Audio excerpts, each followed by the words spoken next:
Today we want to go over monetary policy as it relates to the Federal Reserve System. Monetary policy as it relates to the Federal Reserve System, or the Fed.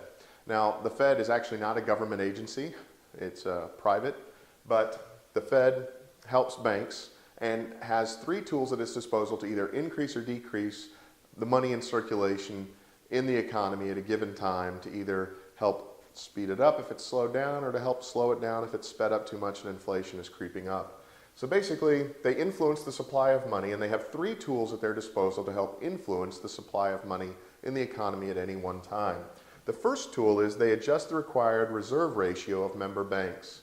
The reserve ratio is the amount of money that a bank must have on hand in relation to the amount deposited there, and it influences how much they can loan out. If the reserve ratio is low, that gives more money at disposal for the bank to loan out, and therefore lowered ratio means the money supply increases. If they have a higher ratio, they have to keep more on hand based on how much is deposited there, then there's less money to lend and the money supply decreases. So they adjust the required reserve ratio for member banks.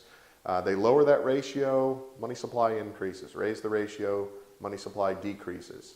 The second thing that they have, and this is probably one of their most powerful tools, is the open market operations of buying and selling government securities. Buying and selling government securities. By doing this, they strongly influence the amount of money in circulation at any one time, and so they have that market. And then third, they can adjust the discount rate. The discount rate is the interest rate that the Federal Reserve Bank charges to member banks to borrow money from the reserve. So you've got this Federal Reserve Bank, it's loaning money to member banks.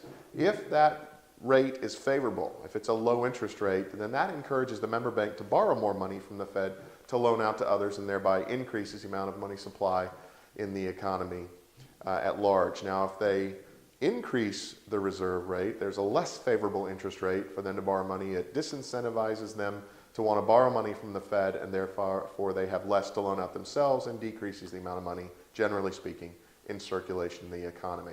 Well, this has just been a basic overview then of monetary policy as it relates to the Fed. Its three main tools to influence the supply of money in the economy. If you'd like to learn more about this or related matters, underneath this video you'll find a link. If you'll click on that link, it'll take you to the website that has that information, and while you're on that website, you'll also find a link to an ebook that's ready for immediate download.